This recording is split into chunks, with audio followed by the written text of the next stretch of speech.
We are gearing up for Remembrance Sunday amidst an incredibly febrile and hostile atmosphere in this country.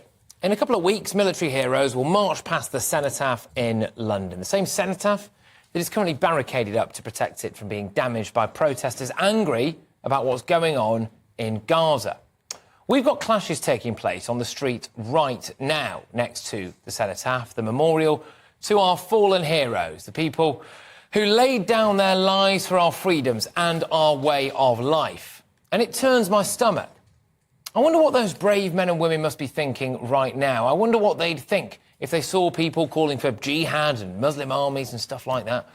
We have soldiers being told not to wear their uniforms in public in case they become targets for terrorists. We have heroic wartime leaders like Winston Churchill being denounced as evil, bigoted villains.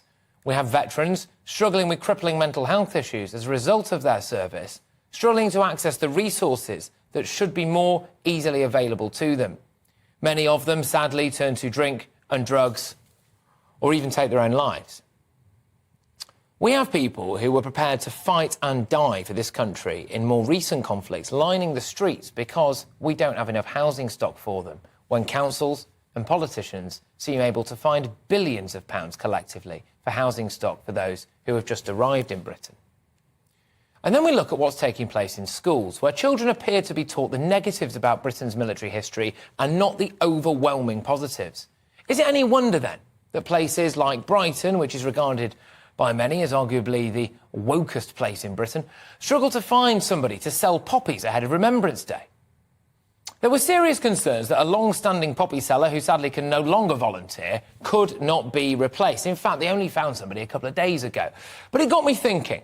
Clearly, there are parts of the UK that struggle to raise money for the Royal British Legion, which helps people who have suffered as a result of their service for Queen, now King, and country. It supports their families. It helps veterans with mental health care, with housing, to get a job and to adjust to Civvy Street. It helps their families as well. But it does more than that. It does much more than that.